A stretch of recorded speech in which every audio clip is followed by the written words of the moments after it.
Hello everyone and welcome to yet another review video. The model on the table here is the Resin Minichamps scale 1/12 McLaren Honda MP4 5B as driven by Brazilian legend Ayrton Senna at the 1990 Japanese Grand Prix.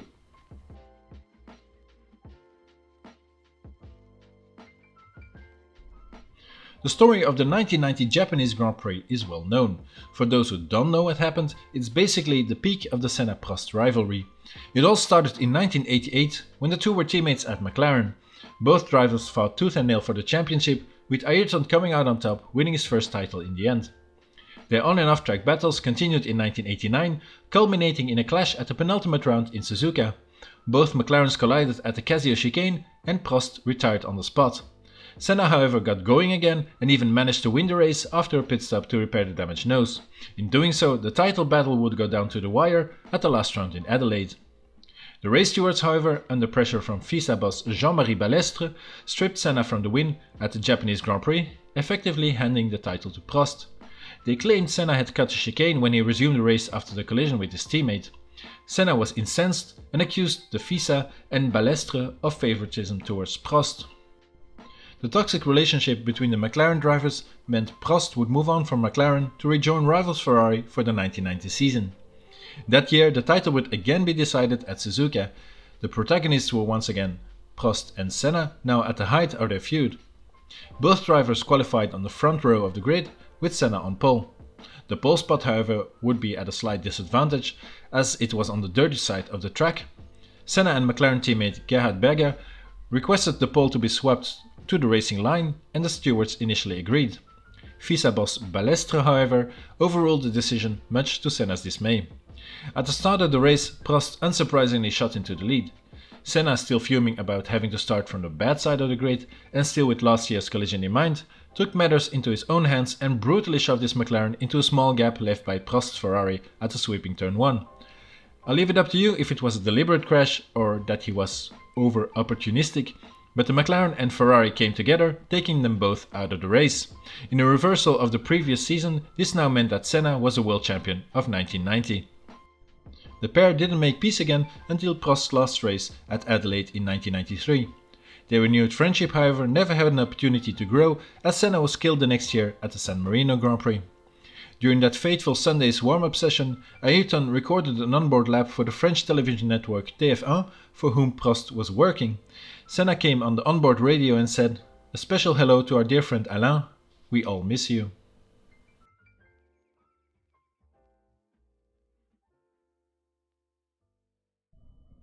This model car is the fourth 1/12 scale Senna Formula 1 car from Minichamps. They first released the 1988 McLaren Honda MP4 and the 1985 Lotus Renault 98T, both in die-cast metal. The Lotus is more detailed as it has a removable cowling. And I've done a review of this model before, which you can watch by clicking in the top corner right here, or wait until the end of the video for another clickable link. As you can see here, I have both these models in the collection too. After that they also made the 1994 Williams Renault FW16 and now this 1990 McLaren Honda MP4 5B. Both these model cars are resin cast. Rival brands GP Replicas also came with a 1/12 Senna McLaren model, but their version is the 1989 MP4 5, which is ever so slightly different. This Minichamps model is miles ahead of that GP Replicas effort though. Let's now have a quick look at the packaging.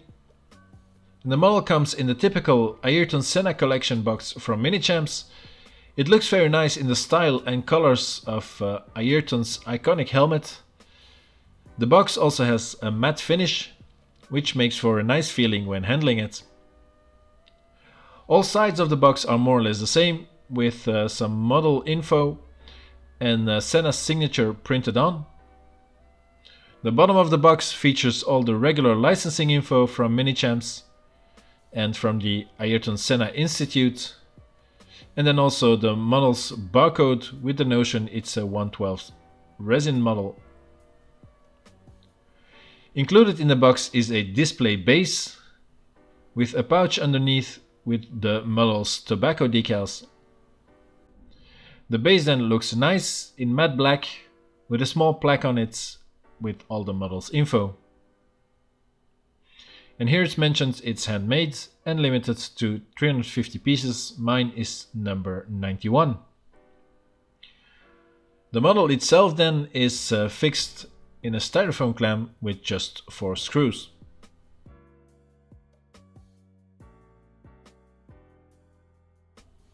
The model thus comes unbranded, but since Minichamps was a kind of adding a set of tobacco decals, you can update it yourself. And I will add the decals on the model and the extra tire markings too after this segment, and I'll show you the whole conversion process too then. But let's first have a quick look at how the model looks like in its original state. So my first impressions on the model were quite good, I think. The car looks good from all angles and the dimensions and proportions look to be correct.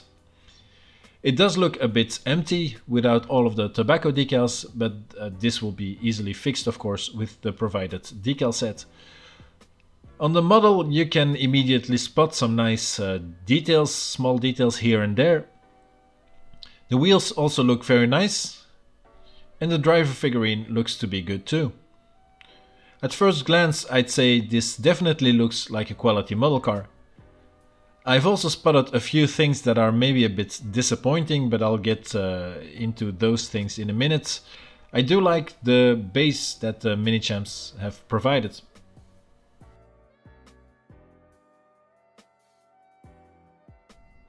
So for the conversion you need all the regular stuff like the vials of microset and microsol, some cotton buds and toothpicks, a small dish with water for the decals, and a set of tweezers.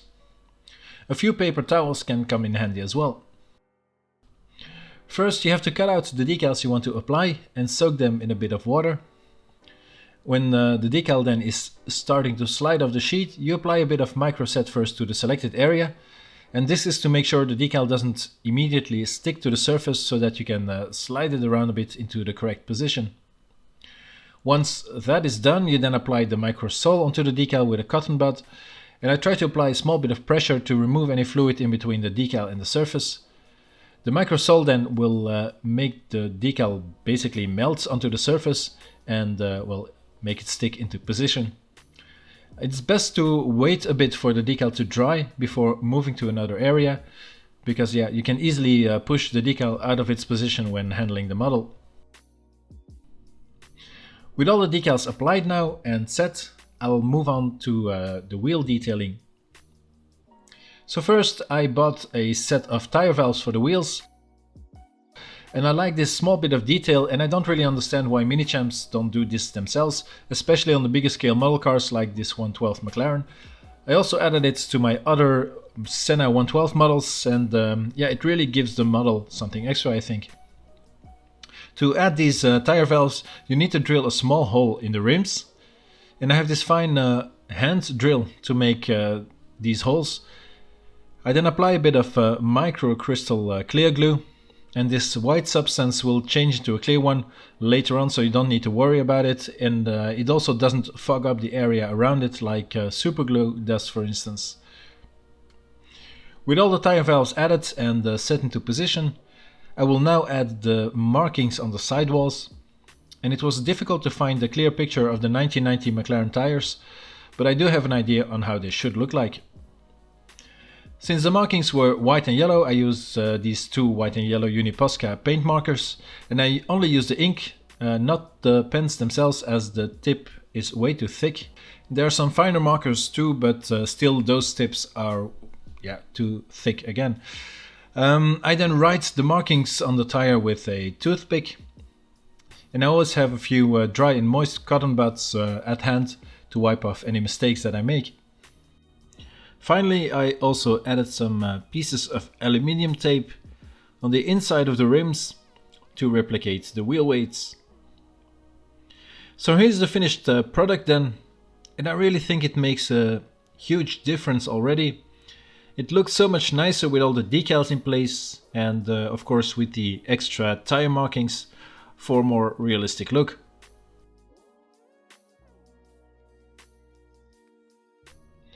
Now that the conversion is all done, we can focus on some details on this model. Let's first move to the cockpit area. The helmet and figurine look good, I'd say. The helmet has a nice shape and resembles more or less the Rias helmet Ayrton used that year. You even have the small vents on the front part of the helmet, like you can see here on the half-scale mini helmet. I did add those black lines to accentuate those vents. I then also like the visor on the helmet, which is much better than the one they previously used, like on this older model. Another cool thing I noticed is the typical green padding coming out of the bottom of the helmet. The figurine then itself looks quite nice, I think.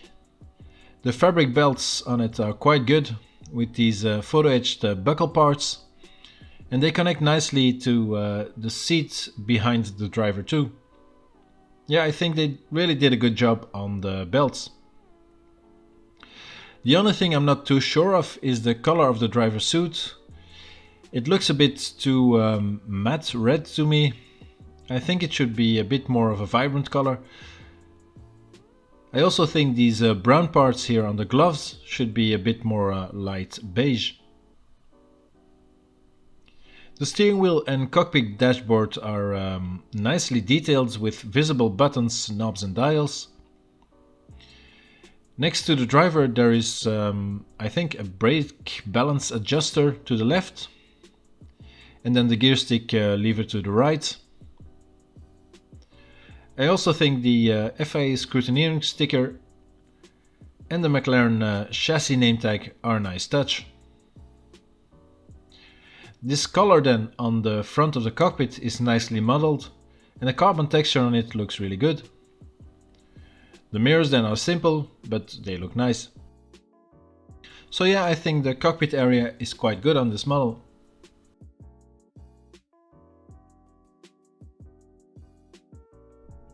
We'll now have a closer look at the wings then.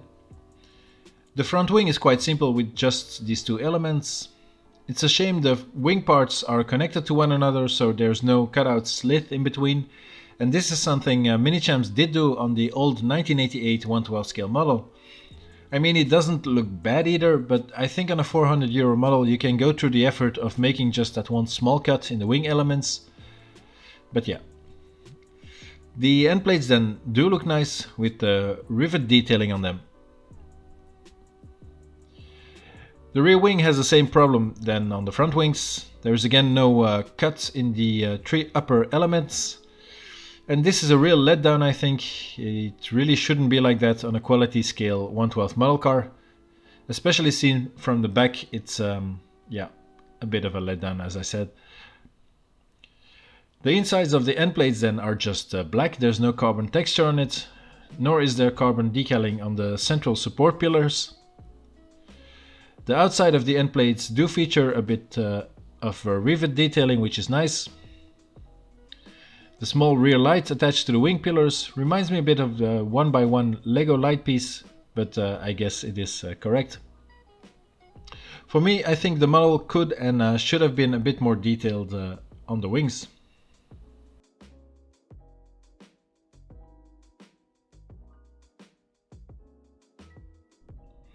The wheels on the model look nice. They have retooled the shape to a much rounder one compared to the ones on the 1988 model car. I think the sidewalls have ballooned a bit too much. The real tire was, well yeah, something in between those two efforts.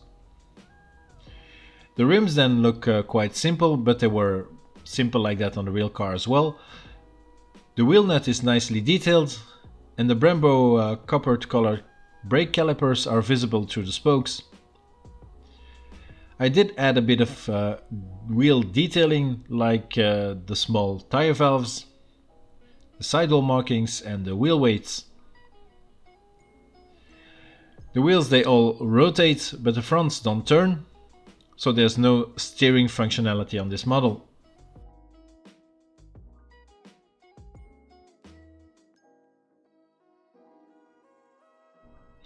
Some other details I noticed on the model are this small antenna On the right side of the front suspension.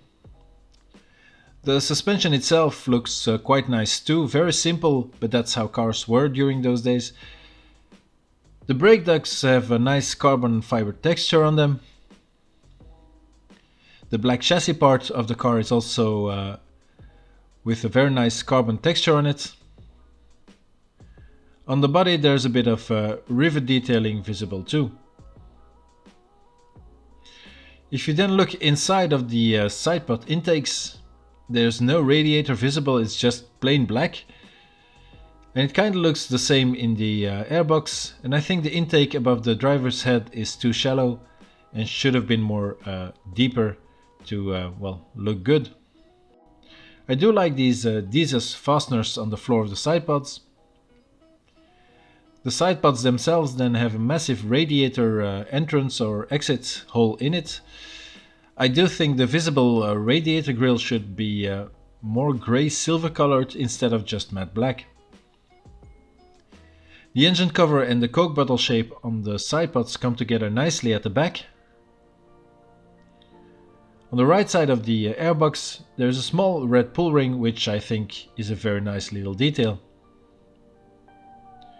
Around the rear suspension there are a few more Dieses fasteners.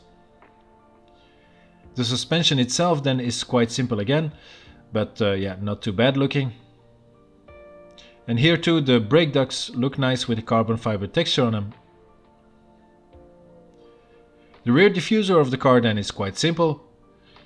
It's a shame they tooled the model after the Japanese Grand Prix version, as the early version of the MP4 5B had this great looking big arched diffuser that looked much nicer, I think. But yeah, I get that Minichamps wanted to make the car from the race in which Ayrton won the title in, although he only did 500 meters in that race. The exhaust detail in the diffuser then is lacking a bit, although to be fair, it's a barely visible part. I do like the copper colored rear jack connector, as it really stands out.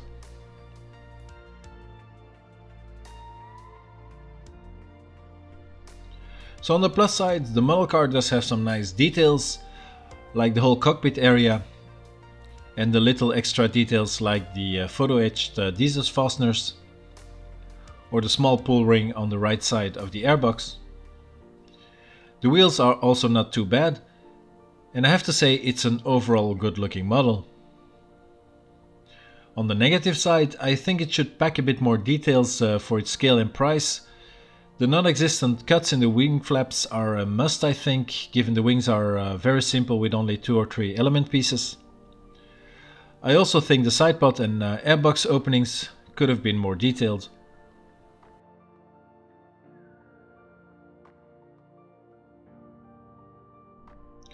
To conclude, I think it's certainly not a bad model car. I do enjoy the overall look and the small details that are there. Do I think it could and should have been a bit better? Well, yeah, for sure. I think Minichamps have done more or less a decent job, and the model will be a popular one for sure, given it's a Senna model, it's a World Champions car, and it's also limited to only 350 pieces. But the lack of some small but important details leaves me a bit with a feeling that it's too pricey for what it is. I wouldn't brand it as a disappointment, but it's certainly not a winner either.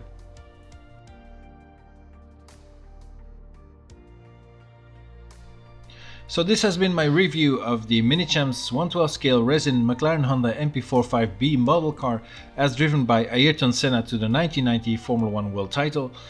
Thanks a lot for watching, I hope you enjoyed it, leave a like down below if you did, and please support the channel by subscribing to it if you haven't done so already. Thanks a lot, and as always, I hope to see you again in the next one.